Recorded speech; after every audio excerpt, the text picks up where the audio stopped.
Question कौन सा हमारा, ड्रग कोसिंग सिंकोनिज्म। तो सिंकोनिज्म हमें पता ही है फ्रेंड कौन करता है, तो इसका आंसर क्या हो जाएगा, सिंपल क्विनिन और क्विनिडिन दोनों करते हैं हमारे सिंकोनिज्म। ठीक है, अब बात हो रही है क्विनिन की, तो क्विनिन से मैं इंपॉर्टेंट फैक्ट बताता हूँ आपको। ठीक है, क्विनिन से आ जाओ। क्विनिन, क्विनिन सबसे पहला इंपॉर्टेंट क्या फैक्ट है इसका हमारा क्विनिन का, ये किससे ऑब्टेन होता है हमारा, सिंकोना बार्क से।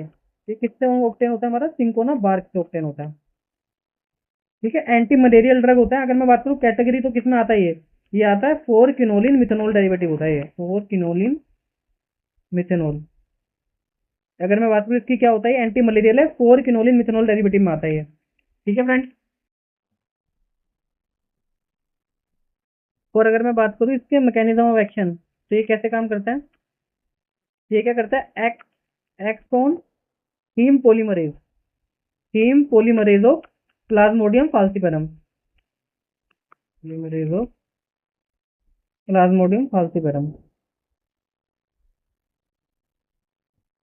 एक्चुअल में होता क्या है ये, देखो ये किसका कहने का मतलब क्या है, हीम पॉलीमरेज पे काम करता है, इसका ना डिटॉक्सिफिकेशन नहीं होने देता हीम का। अब हीम का जब डिटॉक्सिफिकेशन होगा नहीं तो क्या होगा, जो टॉक्सिक हीम है वो एक्यूमुलेट कर जाएगा। जब एक्यूमुलेट कर जाएगा तो ऑटोमेटिकली पैरासाइट की क्या हो जाएगी, डेथ हो जाएगी। समझ गए आप, इसका कहने का मतलब क्या है, act on heme polymerase of plasmodium falciparum. ये उसका डिटॉक्सिफिकेशन नहीं होने देता हीम का। डिटॉक्सिफिकेशन नहीं होता तो जो हमारा टॉक्सिक हीम होता है ना वो एक्यूमुलेट हो जाता है, और एक्यूमुलेट होने से होगा क्या, उससे पैरासाइट को ऑटोमेटिकली डेथ हो जाती है। ठीक है,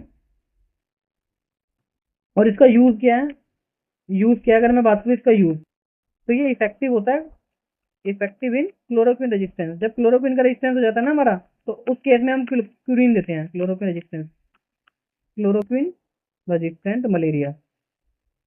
ठीक है फ्रेंड्स, मलेरिया है ना, जिस जिस पेशेंट को क्लोरोक्विन से रेजिस्टेंस हो जाता है उसके लिए हम क्या देते हैं, फिर उसको हम देते हैं क्विनिन।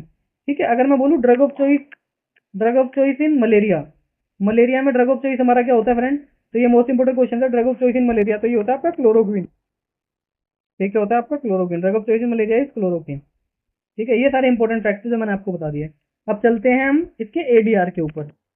देखो एडीआर, एडीआर क्या है इसका, जो मोस्ट इंपोर्टेंट बता रहा हूँ मैं आपको, सिंक्रोनिज्म तो होता ही है हमारा, ये याद रखना, आप पूछे जाते हैं पेपर में। सिंक्रोनिज्म हो गया, दूसरा क्या होता है ये क्यूटी इलोंगेशन कर देता है, क्यूटी इलोंगेशन कर देता है हमारा क्विनिन। इस और जिससे क्यूटी इलोंगेशन हो जाएगा तो क्या होगा, अरिथमियाज होने शुरू हो जाएंगे पेशेंट को, इसलिए इसे हम कार्डियोटॉक्सिक बोलते हैं। ये क्या होता है हमारा, कार्डियोटॉक्सिक होता है। ठीक है, और इससे एक तीसरा जो कि मोस्ट इंपोर्टेंट है, ठीक है, ब्लैक वाटर फीवर करता है ये क्या करता है आपका फ्रेंड, ब्लैक वाटर फीवर। ये पूछता है पेपर में कि ब्लैक वाटर फीवर किससे होता है, तो ये होता है हमारा, ये एडीआर किसका है, ब्लैक वाटर फीवर जो एडीआर होता है ये क्विनिन का होता है। ठीक है, और ये हाइपोग्लाइकमिक भी नेचर में होता है,